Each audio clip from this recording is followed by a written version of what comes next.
Hi, welcome back to my channel. और आज मैं स्टार्ट करने वाली हूँ एक brand new series 360 degree analysis by Kanchan Tiwari.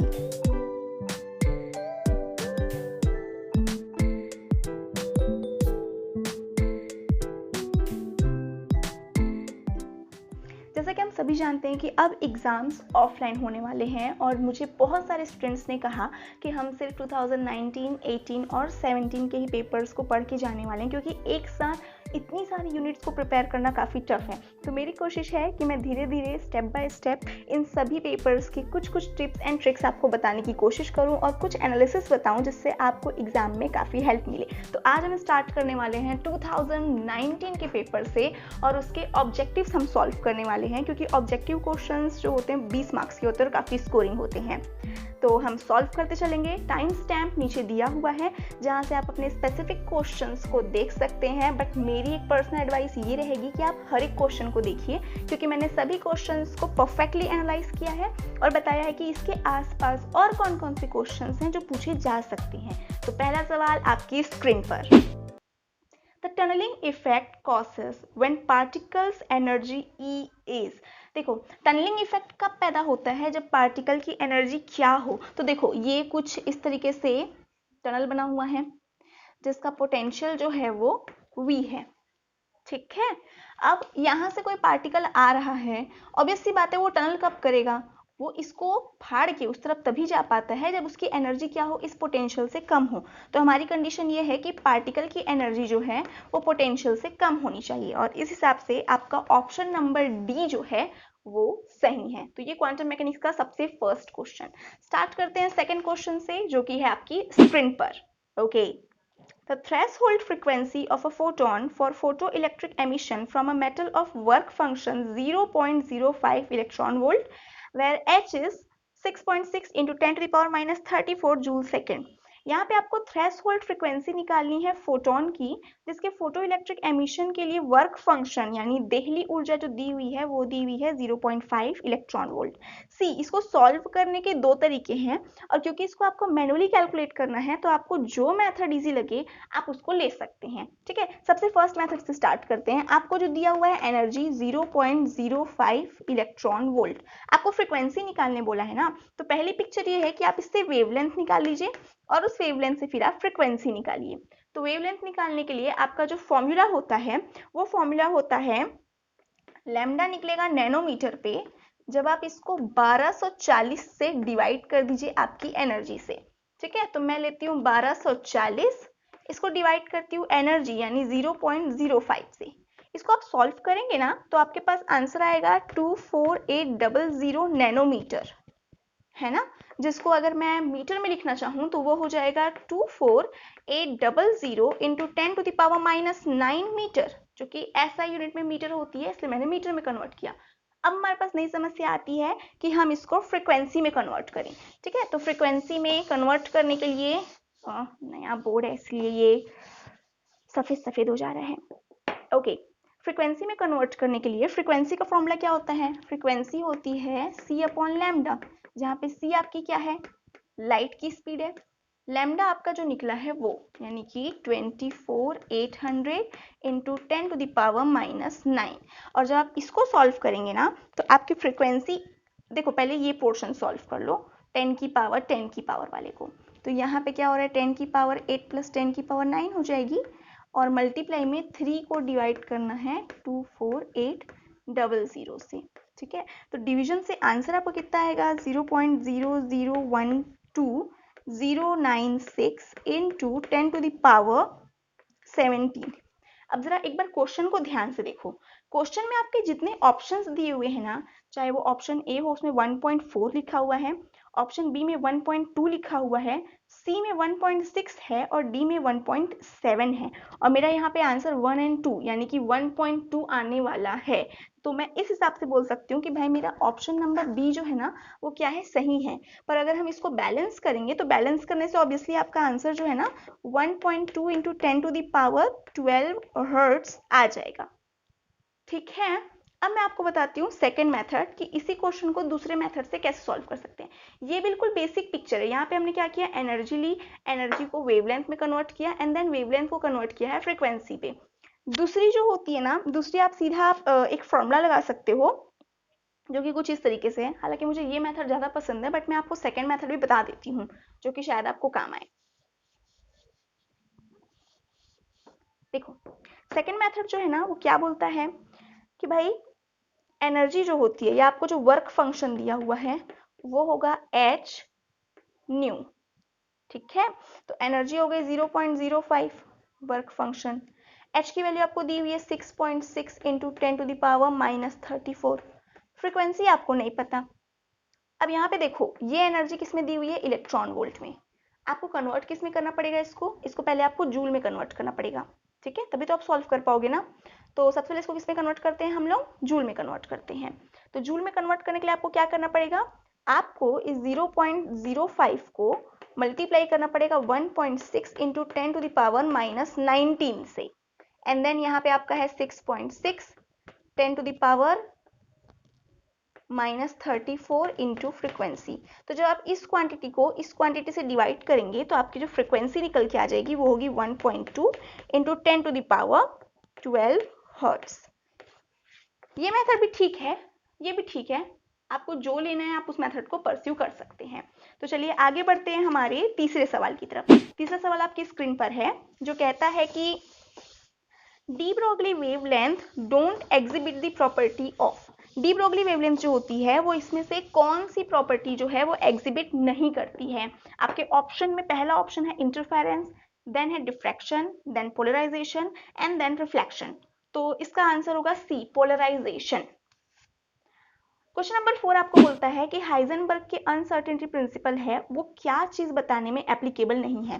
पहला ऑप्शन दिया है कि इलेक्ट्रॉन का न्यूक्लियस में एग्जिस्टेंस, तो नहीं, हाइजेनबर्ग के प्रिंसिपल से ही हमें पता चला था कि इलेक्ट्रॉन जो है वो न्यूक्लियस के अंदर नहीं रह सकता। दूसरा ऑप्शन जो है वो आपका है ब्रॉडनिंग ऑफ स्पेक्ट्रल लाइन।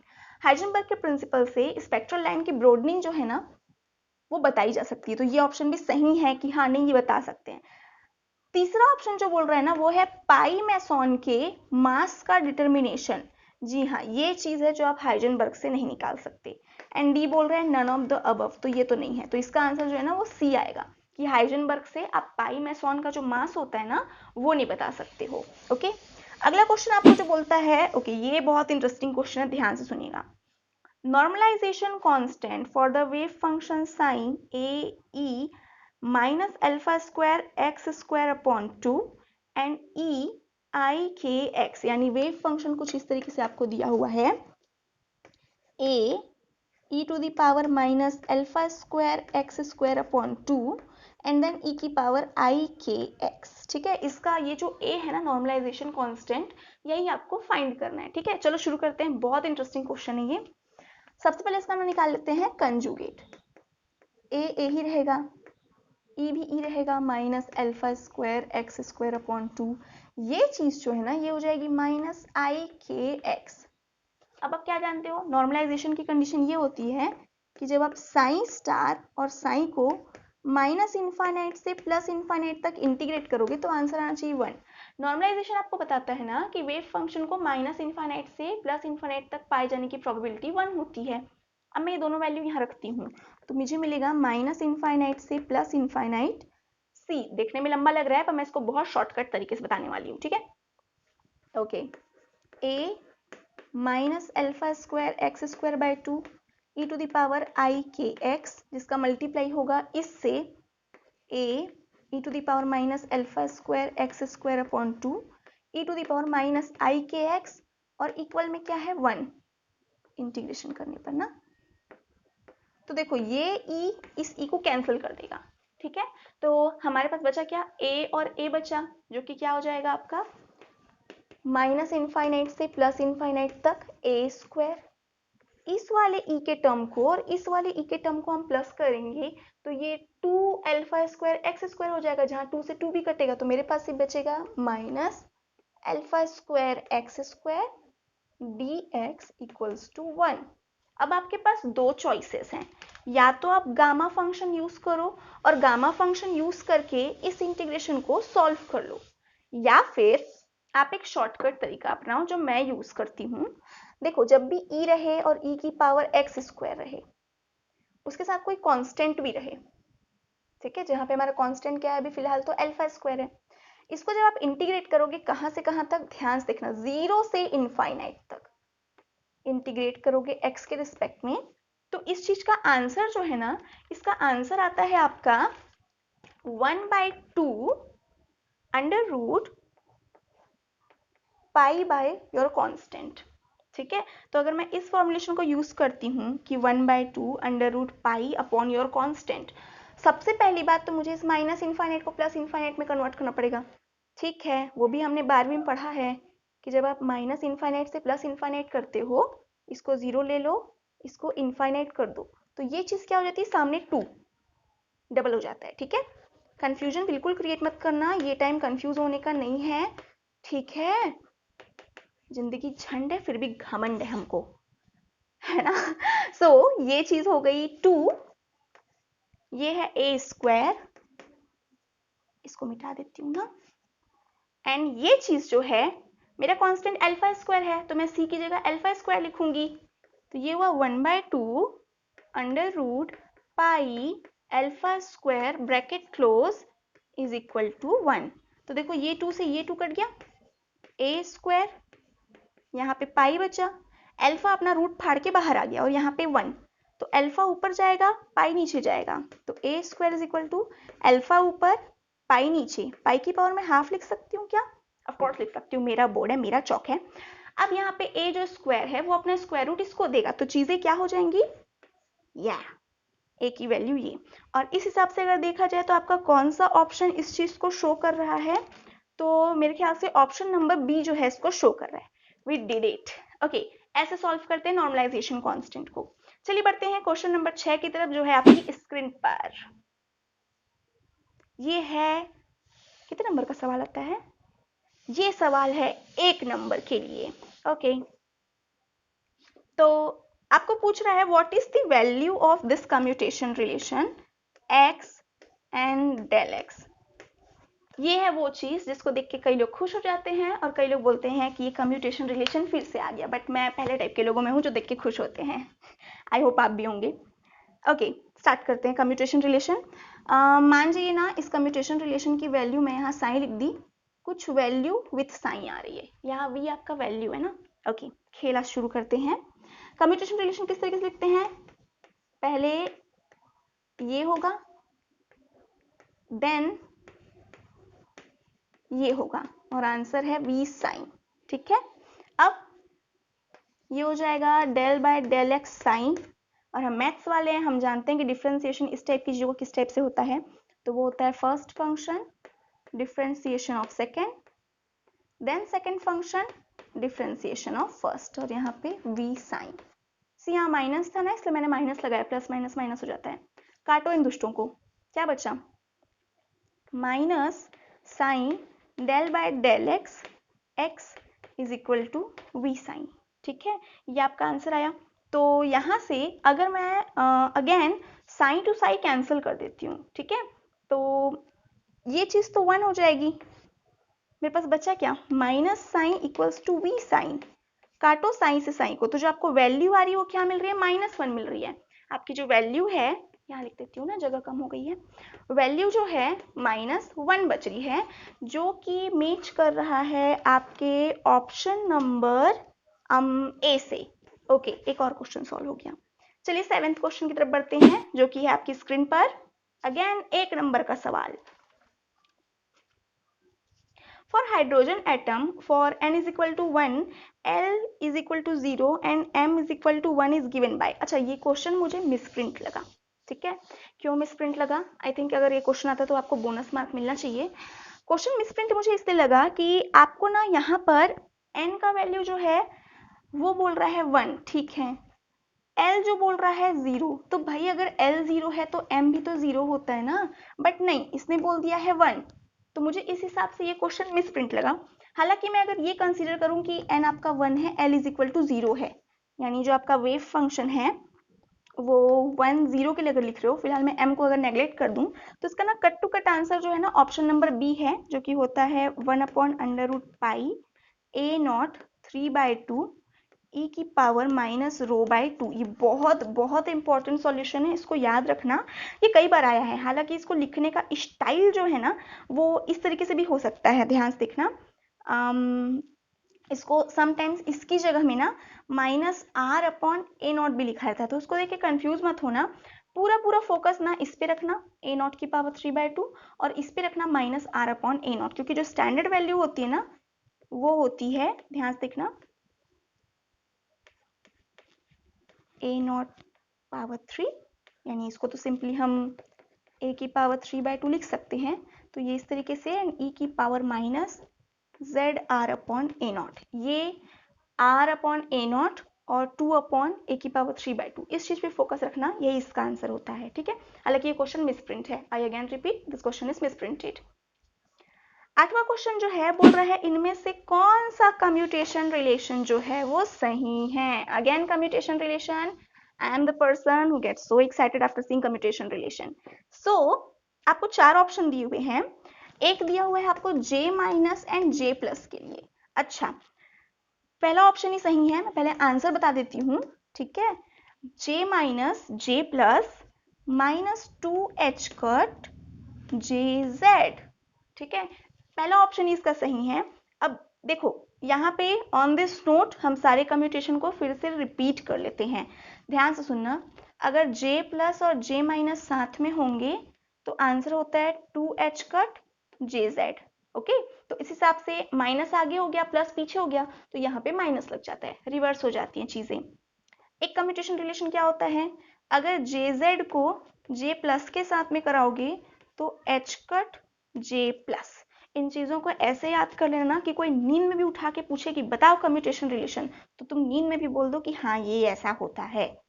और अगर आप J स्क्वायर को J प्लस या J माइनस किसी के भी साथ कराओ, आंसर 0 होता है। ये कम्यूटेशन रिलेशन है लैडर ऑपरेटर्स के, तो इसको याद रखना। मैं ये कहना चाहती हूँ कि यहाँ पे मैं आपको जितना ज़्यादा पॉसिबल हो सके उतने सॉल्यूशन बताने की कोशिश कर रही हूँ। और कल के आंदोलन के बाद में हमने देखा है कि कितने सारे लोग इस टाइप की सिचुएशन से गुजर रहे हैं जिनको प्रॉब्लम है पढ़ाई करने में। तो इस वीडियो को हो सके तो जिन जिन स्टूडेंट्स को ज़रूरत हो, दूर दूर के इलाकों के या ऐसे लोगों के जिनके कोर्स कंप्लीट नहीं हुए हैं, पहुँचाने की कोशिश करिए। मैं ऐसे इस टाइप की सीरीज़ में आगे क्वेश्चंस को सॉल्व करती जाऊँगी। तो आपका जो 9th क्वेश्चन स्क्रीन पे आ चुका है, जो बोलता है कि आपको सी ब्रैकेट नोटेशन का है ना, ए एंड बी दिया हुआ है कैट के साथ में और बता रहा है कि इसमें से कौन सा सही है। बड़ा छुछुंदर टाइप का क्वेश्चन है, थोड़ी कुछ प्रॉपर्टीज याद रख लो। देखो, इसको बोलते हैं हम ब्रे और इसको बोलते हैं हम कैट। ठीक है, ये ब्रैकेट नोटेशन है ना। अब देखो, आप अगर ऐसा लिखोगे ना, ये एब्सोल्युटली, हाँ गिर जा, ये रॉन्ग है। ठीक है, बट अगर आप ऐसा लिखोगे ना लीनियर कॉम्बिनेशन के तौर पर, ये सही है। यहाँ पे क्या था, कोई साइन नहीं था, यहाँ पे प्लस हमने लगाया, मतलब इनको कॉम्बिनेशन में दिया है, तो ये सही है लिखने का स्टाइल। ठीक है, एंड अगर आप ये लिखो ना बी एंड देन इसको ऐसे करके फिर से यहाँ बी लिखो, ये बीच में क्या है, हलवा है क्या, ये रॉन्ग है। हाँ, आप ऐसे लिख सकते हो, देखो ये सही है ना। तो उस हिसाब से मुझे जो 4 ऑप्शंस दिए हुए हैं इसमें से बोल रहा है कि कौन सा लिखने का स्टाइल जो था वो सही था। तो इसका आंसर जो है ना वो बी है, कि बी वाला ऑप्शन जो है वो सही है। कैसे सही है, देखो ये और ये इस तरीके से लिखे थे और इसके ऊपर एक बार दिया था। जब भी इस टाइप की चीजें आती हैं, ये आपको बोलता है कि कंजुगेट करो। कंजुगेट करने का मतलब ये था कैट में और ये था ब्रे में, तो जैसे ही आप कंजुगेट करते हो तो ब्रे वाला कैट बन जाता है और कैट वाला ब्रे बन जाता है। तो इस हिसाब से ये हो जाएगा इस तरीके से, ए आ जाएगा कैट के फॉर्म में सी और बी आ जाएगा ब्रे के फॉर्म में। ठीक है, ये ऑप्शन जो है ना बी वाला वो सही है। ठीक है, आई थिंक मेरे लिखने में मिस्टेक हुई है, ये इस तरीके से लिखा है, ये बात तो एक ही है, तुम चाहे इसमें बार लगाओ तो ये बनेगा, इसमें बार लगाओ तो ये बनेगा। आई थिंक पिक्चर क्लियर हो गई होगी कि मैं कहना क्या चाह रही हूँ। ऑप्शन नंबर बी जो है आपका सही है। ठीक है, चलिए, हाँ 10th क्वेश्चन में पहुंच गए हैं। 10 क्वेश्चन और, कॉपी पेन लेके बैठ रहना, हार नहीं मानना, क्योंकि मैं भी कंटिन्यूसली सॉल्व कर रही हूँ। क्वेश्चन नंबर 10 आपकी स्क्रीन पर आ चुका है, जो कि बोलता है, कम ऑन, ये क्वेश्चन काफी इजी है। जे का वैल्यू हाफ है तो उसके रिस्पेक्ट में m का value half and minus half होगा। पता है, बताने की जरूरत नहीं है। तो बोलता है कि इसके लिए J प्लस मैट्रिक्स क्या होगा।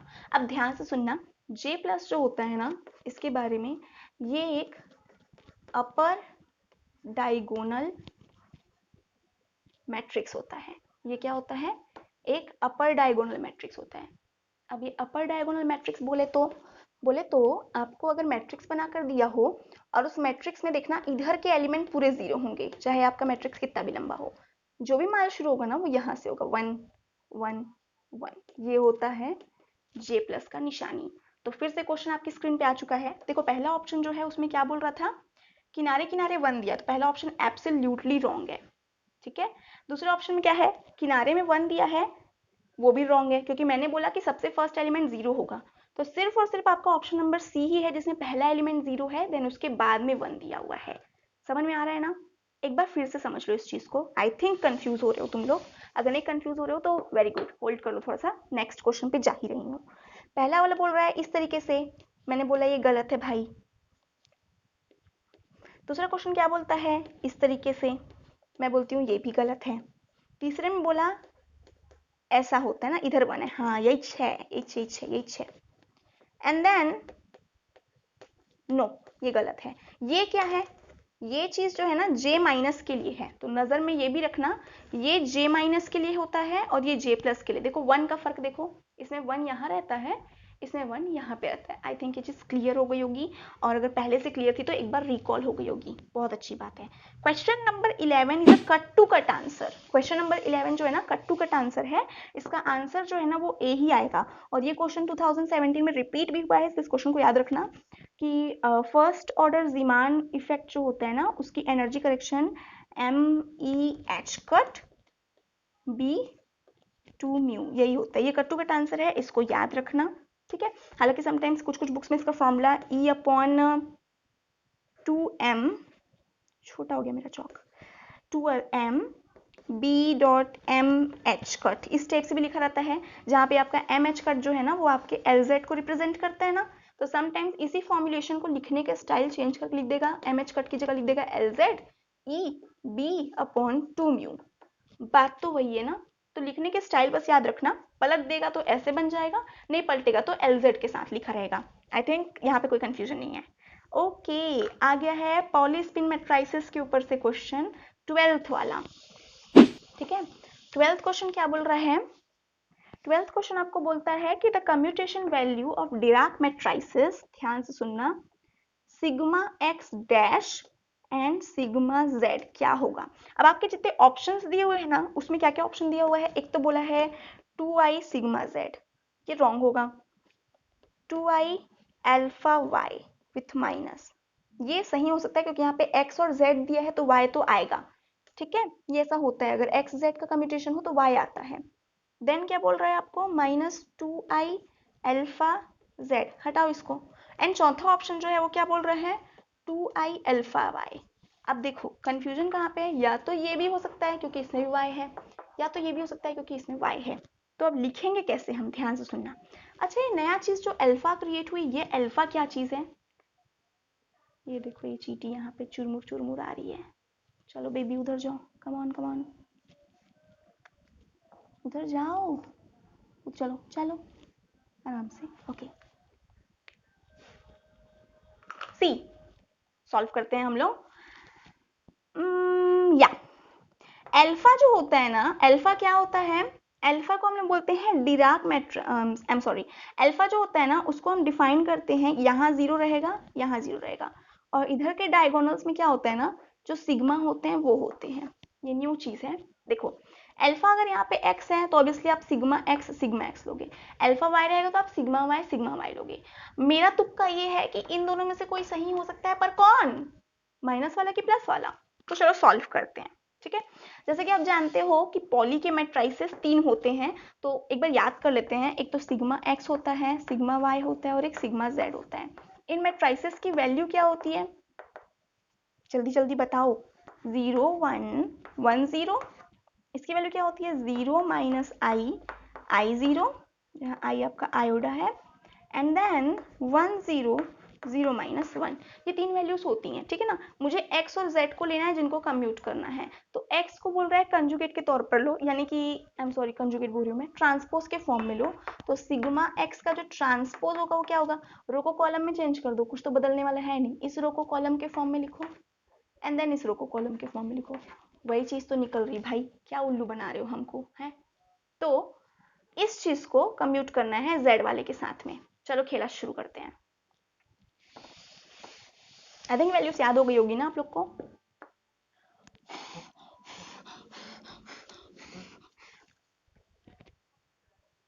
Okay, sigma x transpose with sigma Z, यानी मेरे को क्या लिखना है, sigma x sigma Z minus sigma Z sigma x transpose. तो ये क्या हुआ था, ये हुआ था आपका 0 1 1 0, और z वाला आपका क्या था, z वाला जो था वो आपका था 1 0 0 माइनस 1, ठीक है। एंड देन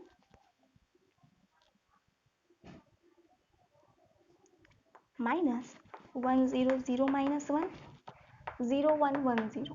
मुझे लगता है मैट्रिक्स मल्टीप्लिकेशन तो आपको आता होगा ना, इस रो को पहले इस कॉलम से करते हैं, देन इस रो को इस कॉलम से।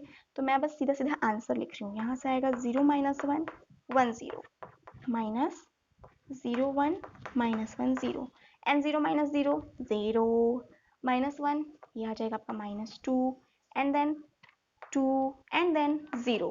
तो यहाँ से मैं 2 कॉमन निकाल सकती हूँ ना, कोर्स निकाल सकती हूँ यार। तो 2 कॉमन निकला तो क्या निकला, 0 माइनस 1 1 एंड 0, ठीक है। अब मैं थोड़ा सा इधर जाती हूँ, ठीक है, मेरे पास छोटी सी जगह है, छोटा सा जगह, तो ये 2 आया। अच्छा, अगर मैं इधर मल्टीप्लाई कर दूं आयोडा से, तो मुझे सामने डिवाइड भी करना पड़ेगा आयोडा से। एंड नाउ सी, ये जो है मुझे सिग्मा y की वैल्यू दिख रही है, और इसको 2 है, आयोडा ऊपर गया तो माइनस आई करके लिख सकती हूँ ना। देखो यही है वो जिसकी हमें तलाश थी, तो आपका ऑप्शन नंबर बी जो है वो सही है। और देखो पेशेंस रख के सॉल्व करना, क्वेश्चंस बन जाते हैं।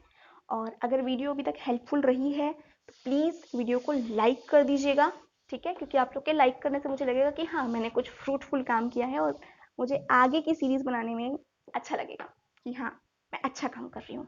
13th क्वेश्चन आपको बोलता है कि the wave function of hydrogen atom in 1s state. See, ये मैंने बताया था ये किस टाइप का होगा, बिल्कुल कट टू कट आंसर है ये, अंडर रूट पाई, नीचे में ए नॉट की पावर 3/2 वाला, एंड देन ई की power minus r upon a naught. तो इसका सीधा आंसर ऑप्शन नंबर सी है, ठीक है। ये क्वेश्चन रिपीट हुआ है फिर से अगेन, अच्छी बात है, रिपीट हुआ तो हमें को फायदा है।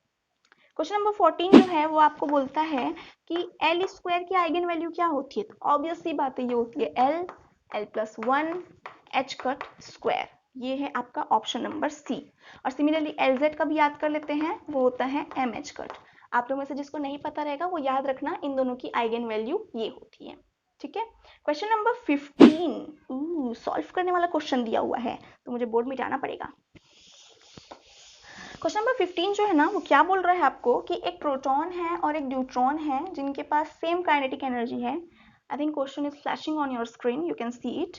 तो आपके पास प्रोटॉन और न्यूट्रॉन है जिसकी काइनेटिक एनर्जी का रेशियो जो है ना वो सेम है, और आपको उनकी डी ब्रॉगली वेवलेंथ निकालनी है। ओके चलो शुरू करते हैं। काइनेटिक एनर्जी होती है हाफ mv², जिसको मैं चार्ज इनटू पोटेंशियल से मल्टीप्लाई करती हूँ।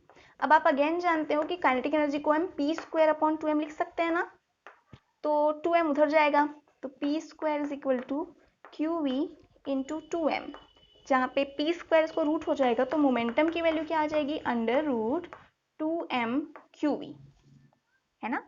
अब देखो डी ब्रॉगली के इक्वेशन के अकॉर्डिंग लैम्डा जो होता है वो इक्वल होता है h अपॉन मोमेंटम के, तो मैं इसको h अपॉन मोमेंटम की वैल्यू 2m qv लिख सकती हूँ।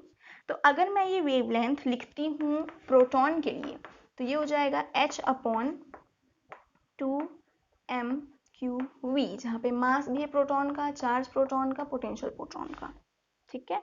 और अगर मैं इसको लिखती हूँ लैम्डा ड्यूट्रॉन के लिए, तो h कांस्टेंट है, मास ड्यूट्रॉन का, चार्ज ड्यूट्रॉन का, पोटेंशियल ड्यूट्रॉन का, तो यहाँ से h से h कैंसिल हो जाएगा एंड 2 से 2 कैंसिल हो जाएगा। बचेगा वो क्या बचेगा, ध्यान से देखना, m ड्यूट्रॉन के लिए, चार्ज न्यूट्रॉन के लिए, पोटेंशियल न्यूट्रॉन के लिए, एंड देन m प्रोटॉन के लिए, चार्ज प्रोटॉन के लिए, पोटेंशियल प्रोटॉन के लिए। न्यूट्रॉन और प्रोटॉन के चार्ज इक्वल होते हैं। मान जाओ कि पोटेंशियल भी इक्वल है, तो हमको सिर्फ मास में कंपैरिजन करना है, ठीक है ना। हमको किस में कंपैरिजन करना है, मास में कंपैरिजन करना है। तो प्रोटॉन जो होता है उसका मास होता है 1 यूनिट, ठीक है, और न्यूट्रॉन का मास होता है 2 यूनिट। तो इस हिसाब से मेरा आंसर जो है √2 आ रहा है, जो कि ऑप्शन नंबर डी से मैच करता है, ठीक है। इसको एक बार सॉल्व करके देखना, प्रैक्टिस हो जाएगी तो अच्छा रहेगा। 16th क्वेश्चन जो बोल रहा है वो बोलता है कि इलेक्ट्रॉन जो है उसकी एनर्जी आपको 2 इलेक्ट्रॉन वोल्ट दी हुई है, अच्छी बात है, और वो एक बैरियर जिसकी हाइट 3 इलेक्ट्रॉन वोल्ट थी और जिसकी विड्थ 0.4 नैनोमीटर थी उससे स्ट्राइक करता है। तो ट्रांसमिशन प्रोबेबिलिटी बताइए। काफी इंटरेस्टिंग क्वेश्चन है। एक छोटू सा इलेक्ट्रॉन था जिसकी एनर्जी आपको दे दी है 2 इलेक्ट्रॉन वोल्ट, और जो बैरियर है उस बैरियर की एनर्जी कितनी है आपकी, ये है 3 इलेक्ट्रॉन वोल्ट। विड्थ कितनी दी हुई है आपको, 0.4 नैनोमीटर। तो ये ट्रांसमिट होगा, इसकी प्रोबेबिलिटी आपको निकालनी है। इसका फॉर्मूला होता है, थोड़ा ध्यान से देखिएगा क्योंकि ये क्वेश्चन वाकई मुझे भी सॉल्व करने में थोड़ा सा टाइम लगा था, एंड आई मस्ट से कि 2019 के ऑब्जेक्टिव्स बहुत ही कचरा थे।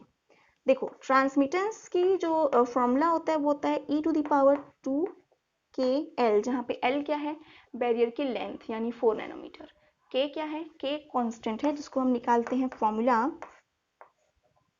2m v minus e h cut square से, ठीक है। चलो सॉल्व करते हैं।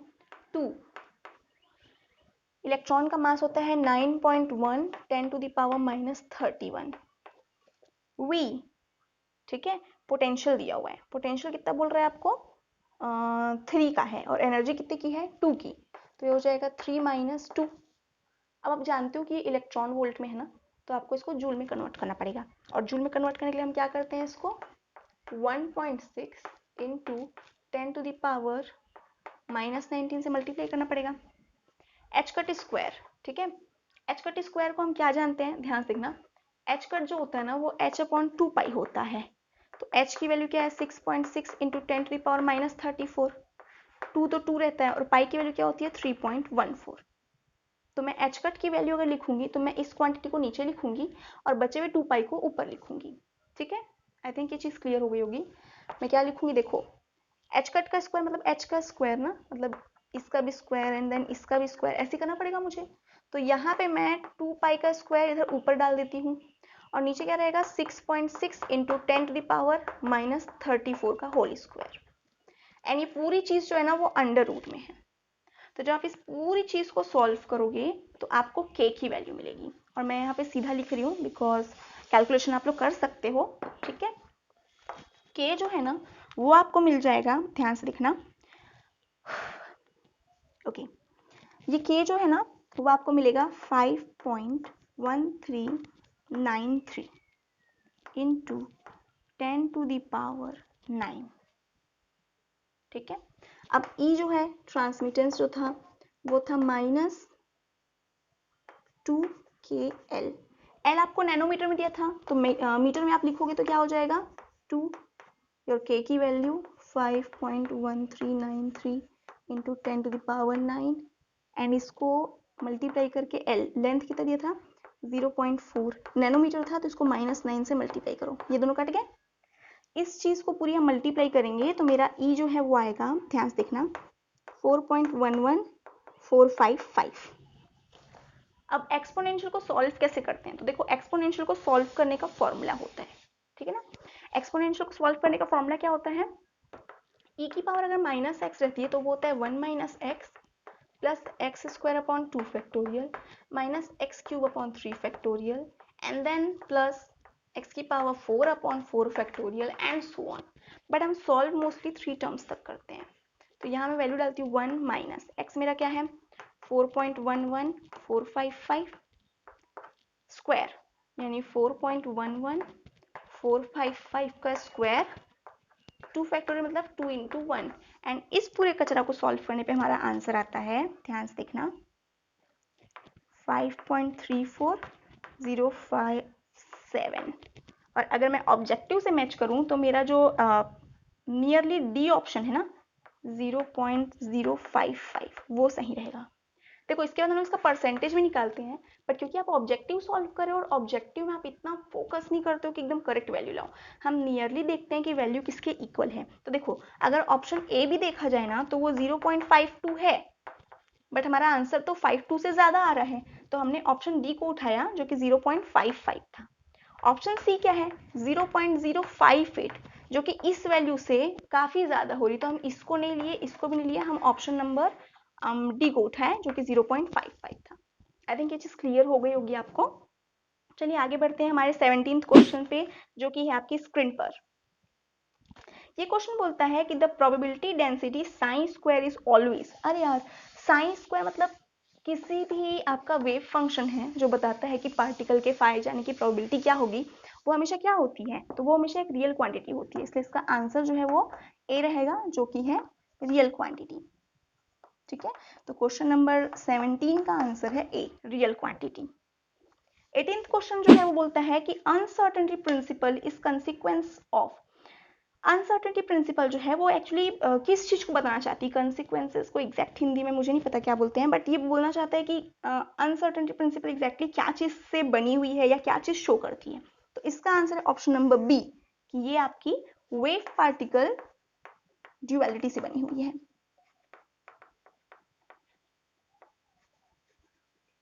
tada 19th, the time independent first order perturbation energy correction for a non-degenerate system gives the expectation value of, perturbation energy आपको कौन से लेवल की एनर्जी देती है, इसका आंसर आएगा बी, ये आपको फर्स्ट ऑर्डर की हैमिल्टोनियन वैल्यू देती है। And now last question, don't give up, last question 20th question, the energy of an electron in first excited state in 1D rigid box of length 10 to the power minus 10 meter is, ध्यान सुनना, particle in a box से बहुत सारे questions आते हैं क्योंकि इसके questions वाकई बहुत सड़े हुए होते हैं। n square h square 8 ml square, ठीक है, सम पीपल ऐसे भी लिखते हैं इसको n square h cut square 2 ml square, वो क्योंकि h कट यूज करते हैं, मैं एक्चुअली h यूज करती हूँ। ठीक है, इससे भी सॉल्व करोगे वही आंसर आएगा। अब देखो ट्रिकी क्वेश्चन है ये बोलता है first excited state, particle in a box में n इज इक्वल टू 1 जो है ना वो ग्राउंड स्टेट को शो करता है, तो इसी क्वेश्चन में अगर आपको ग्राउंड स्टेट बोलता है तो आप n की वैल्यू 1 रखते, फर्स्ट एक्साइटेड स्टेट मतलब n की वैल्यू 2 रखो, इस चीज को याद रखना, फर्स्ट एक्साइटेड स्टेट बोले तो n की वैल्यू 2। ओके, तो ये हो गया 2 स्क्वायर, h की वैल्यू है 6.6 into 10 to the power minus 34 जिसकी पावर हो जाएगी 2, 8, मास ऑफ इलेक्ट्रॉन जानते हैं 9.1 10 to the power minus 31, and length, box की लेंथ कितनी दी हुई थी 10 की पावर माइनस 10, थैंक गॉड कि मीटर में दिया इसलिए मुझे कुछ यूनिट कन्वर्ट करने की जरूरत नहीं पड़ेगी। चलो खेला शुरू करते हैं, इसको सॉल्व करते हैं। तो इसको सॉल्व करने से आपका आंसर आएगा 2.3934 10 to the power minus 17 watt joule, but आपका आंसर किसमें दिया हुआ है ऑब्जेक्टिव में, इलेक्ट्रॉन वोल्ट। तो यहाँ पे एक बहुत ही इंपॉर्टेंट चीज याद रखना, इलेक्ट्रॉन वोल्ट से अगर जूल में कन्वर्ट करना था तो हम क्या कर रहे थे 1.6 10 टू द पावर माइनस 19 से मल्टीप्लाई कर रहे थे। अब जूल से अगर इलेक्ट्रॉन वोल्ट में जाना तो हमको इसको डिवाइड करना पड़ेगा 1.6 10 टू द पावर माइनस 19 से, तब आंसर किस में कन्वर्ट होगा, इलेक्ट्रॉन वोल्ट में, और यहाँ से आपका आंसर जो है वो आएगा 149.5875। एंड अगेन अगर मैं ऑप्शंस को देखूं तो ऑप्शन नंबर डी जो है जो 150 है, मेरा आंसर 149 आया है, वो 150 आ रहा है। ठीक है, तो ऑप्शन नंबर डी सही आएगा। तो ये थे हमारे 20 ऑब्जेक्टिव्स, होपफुली आपको समझ में आए होंगे, और नेक्स्ट सीरीज में 2018 एंड 17 के क्वेश्चंस में सॉल्व करूंगी। तो अगर वीडियो अच्छा लगा है तो प्लीज़ लाइक करना मत भूलिएगा, और इसको ज़्यादा से ज़्यादा अपने फ्रेंड्स से शेयर करिएगा, क्योंकि वी नो दैट कोई हमारा साथ नहीं देने वाला, हमें सिर्फ एक दूसरे का साथ देना है। Thank you for watching.